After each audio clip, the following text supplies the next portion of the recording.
Salut à tous et à toutes. On dirait un sujet qui me paraît être important parce que là, beaucoup de femmes et des enfants sont victimes de cela. Et qui est leur bourreau dans ça? C'est ceux dont on appelle les pères de famille. Je vais développer tout de suite. Haray musibe wono famirɗo non de marɗo toɓɓere nde miiji tawde no hitti ɓayro yimɓe men buyno wadde ɗum ko tawata no kaani moƴƴa jon noon e wensita jonɗum ɗon si Allah wlan ɗon jaɓi. Chers compatriotes, nous le savons bien, dans notre société aujourd'hui, il y a des pères de famille dont je qualifie comme étant des irresponsables. Vous pouvez voir des gens très heureux, très contents dehors, et une fois à la maison, ils deviennent des monstres.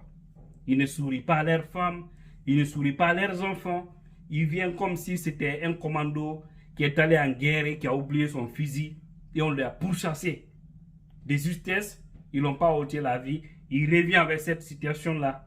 Alors, des gens comme ça ne peuvent jamais sourire, parce que ce qu'ils ont laissé est autre chose. C'est vrai, ce que certains vont dire que si tu vois ça, ça veut dire que les femmes sont, il y a des femmes qui sont insupportables. Parce qu'une fois à la maison, c'est des petits problèmes. Je ne parle pas de ces cas spécifiques. Il y a des cas comme ça. Mais je parle de ces hommes qui ont une femme très gentille, qui ont des enfants très ouverts.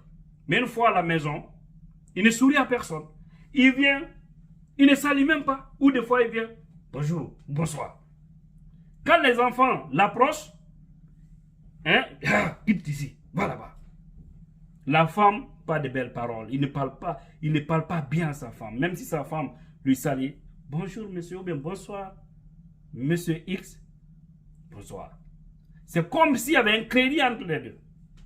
C'est un mauvais comportement. Les gens doivent abandonner cela parce qu'il y a beaucoup de gens qui le font. Et quand vous faites ça, vous savez les conséquences c'est quoi? Au fait, vos enfants et votre femme n'auront jamais de l'amour pour vous. Jamais. Parce que c'est pourquoi dans certaines familles, lorsque le père de famille est absent, c'est comme si c'est une absence des chats dans une fête des souris.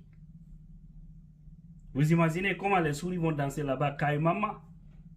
Alors, c'est la même chose. Parce que des fois, quand le papa voyage, ou il est en mission, ou en tout cas il est quelque part, c'est l'ambiance à la maison. Tout le monde est content. C'est comme si les gens ont obtenu leur indépendance. Parce que le monsieur, il est là, il est monstre, il est méchant, il n'est pas la personne. Personne ne peut oser même lui demander un service. Qu'est-ce qui est plus beau pour un homme responsable? Une fois à la maison, avant même de venir, tu appelles ta femme. Madame, tu es à la maison, les enfants sont là. Alors je suis en route. Vous causez jusqu'à ce que tu arrives. Et dès que tu ouvres la porte, les enfants doivent venir en joie pour t'accueillir. Qu'est-ce qui est plus beau que ça? Mais tout ça dépend de toi, le père de famille. Et quand il y a un problème, essaie de zérer pour trouver une solution. Il faut être joyeux, même si tu as des problèmes. Viens exposer. Viens leur dire, ah, aujourd'hui, j'ai eu ça et ça. Ils vont te consoler, tu vas grandir avec ça. Parce que l'être humain ne finit pas avec les problèmes. On est né avec ça, on va mourir avec ça. Pourquoi alors continuer à se stresser et venir encore créer la même merde à la maison? Donc vous les hommes qui le faites, franchement, sortez, laissez ce chemin parce que c'est pas bon. Vos enfants n'auront jamais votre amour.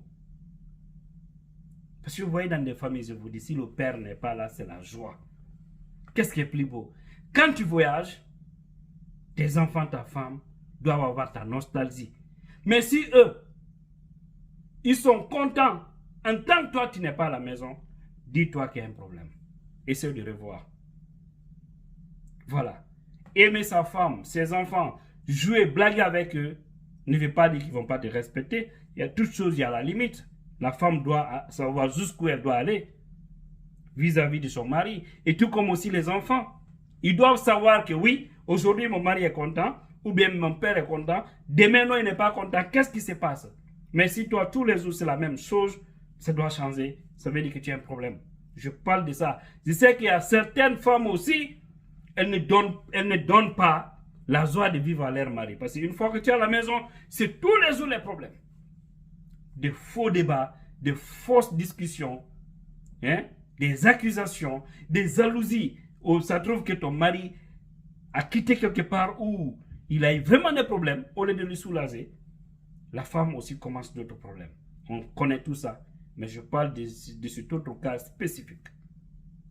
Musibe ko ɗum on nani ɗon non eɗen andi joma galle buyi hande no woodi wallahi so ɓe ari ka maɓɓe enne kuukuuji ari boobuuji ma deemuuji haray ɓe hulɓina fof ka suudu wona sonnaɓɓe wona fayɓe o fet kamɓe ɓe welti haa ɓe ara ka ɓeygure maɓɓe ɗum no kaani no ɗum tawaka e pinal si on arti weltore ɓeygure mon nden nodde ɓengu mo yewton ɗon hewde ka suudu nodde fayɓe yewton ɓe welto ɓe anda baɓen amen no arde ɓe ara fijira payko koyi ndara so tawi ɓe janguno sa tawi ɗo rassurike alhamdoulillahi fiji ɗon ha leer mo ɓe dowa on walade waɗa principe ji ɗin yoɓe sendidir si baɓe maɓɓe no welti ma so tawi baɓe maɓɓe no moni sonna jon kadi wa mum mais so tawi an on nde arɗa ka suudu eɗa niɓɓiti an goɗɗo yi ko jalata o ko siɗa wondimɓe ɓen ka yaasi haray ɗa mari probléme yatigi donc on systéme ɗo on koye changement par ce que ɗen andi yimɓe men buyi no on systéme kamɓe ɓe sikkay famille ko wargo tulliɓa dépense c'est fini sa ɗaɓɓali giggol fayɓe maɓe giggol ɓengu ma woɓɓe ɗaɓɓay giggol maɓɓe finalement a perday ɓe par ce que buyi on yeey pay koye no ama gokko he ko tugge toure waɗata so ɓe nan si nanama babe ma si biro maɓɓe nima he babe ma no voyage hande ye nene hakkude mo yalla ɓe fuɗɗo noon amude woɓɓe minon ko tugge toure watta hakke ma aray pay ko koye no welti kamɓe ɓeynanoɓe hetti indépendance maɓɓe ɗo e gorko garde ɗum hulɓinanaki o ko foti si goɗɗo yeeyo pay ko koye wulɗe o yo ɓeygu mon wulɗe o mais onon hiɗo welti ha hewton ka suudu ɓeygure mon ne kadi no welti ha ɓe yiya o par ce que aray koye mon ɓe woni iide hare wala ɓe suusinde hoore mum eɗen andi sonna ɗo kam no mari erreur ji par ce que landa wole ɗo tu yettiɓaɗi ɓe kono ɗo ko ɗo ɓe arta ɓe na woyti disa mais aussi ya des femmes rewɓe ko kamɓe no woodi ono noon ɗen andidiri koye ono ɓe yettiɓaɗi ɓe ɗen andidiri son fanki no moƴƴi si wona ɗum mi riɓa fof ɗo fof kadi anda voilà so tawi noon on faala dadder ɗon on haɓɓere goro sappo addanolla maɗo ɗo gandi langoye donc musiɓe haray kono sona ko yakal no weli no foti komo yawiɗa o tappata haray ka tigi tigi yimɓe ɓe gaccum comportement o teɓe ɓe waɗu hoore mum bonoji quoi ma demuji ma kukuji e ɓengureji mum so yeeyi on tawi hiɗon coinsa ka yaasi on ari andine ɓengure mon vraiment hande welali fo anda welali ɓe partage a peine mon o sattere ɗe heɓu ɗon nde si ɓe ɗo e ara e andi noon ɓe no welno son voyage o yiye payko koye hattoton ɓe nodda e baba men faɗama o wiide ono to maɗo ton honɗum ɓuuri fotude ɗo e ɗum ɓe tawa payko no welti ha be mum hewtaka suudu non hulɓini dartane nde ɗum ɗon tawaka e pinal tawaka e gandal tawaka hay e fus ko goɗɗo nata kañum no hollude sooɓe ɓeygure mum sooɓe yo ɓe andu ko ha honto ɓe yahata debbo ganda ko ha honto yahanta mawdi mum faɗɓe ganda ko honto yahanta baabe mum mo kala anda rôle mum o kono noon gorko noon sincata ɗum mais na ya waɗa hoorema demuru e galle ma an goɗɗo yiiɗa jala ɗa welti o ka yaasi ɗa welti ha ɓeyguma landoma dépense ɓayle ko an addimo sa ala yewtirmo doyi welɗi ɓe famay hoɓɓe no eɗen andi kadi na famayɓe mais an on a ñeñinay tum par ce que hare ko an fawti donc e kadi ko yimɓe accu discussion yeeso ɓiɓɓe maɓɓe par ce que woɓɓe kamen no on systéme ɗum no kaniya iyon woɓɓe no piya rewɓe mum yeeso ɓiɓɓe maɓɓe hare on waɗa woni koye pay koye ɗon criminel o ganda par ce que finalement kon comportement ɓe ƴettoyata si pay ko yi nene mum e ben mum no wadde fija jala e suudu ɓe fof o yeeɓe fof maɓe ara ɓe welti so ɓe yi baɓe maɓɓe takko nene maɓɓe fija ɓe yewta piiji kirɗuɗi suba ɗum pay ko yi hare ɓe welti fuɗɗo ɗum taw ɓe fuɗɗo jalde maɓe moosa haray be zeni de fois c'est vrai mais haray y a la joie mais si tay ko yennugol mais lay dum ma naɗol banton tigi ɗum fota waɗe payko koy ɓe heɓata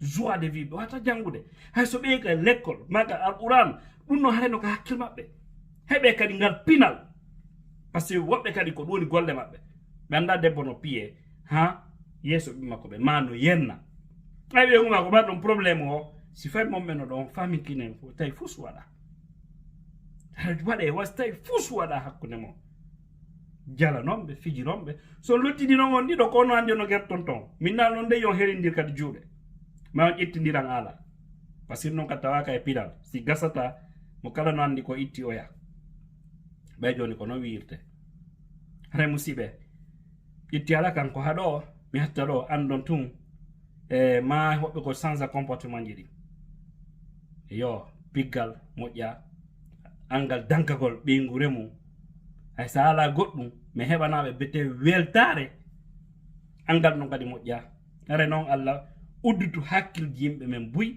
wonɓe e ngol lawol ɓayru ɗum tawaka e pinal tawaka e gandal naka Qur'an naka l'école français naka l'école anglais ka espagnol ala ton ko inna e famille c'est la joie de vivre ko weltodiral fijidon jalidon ko halfondiron ko non woni ɓuuri moƴƴude haray assalamu aleykum salmini on fof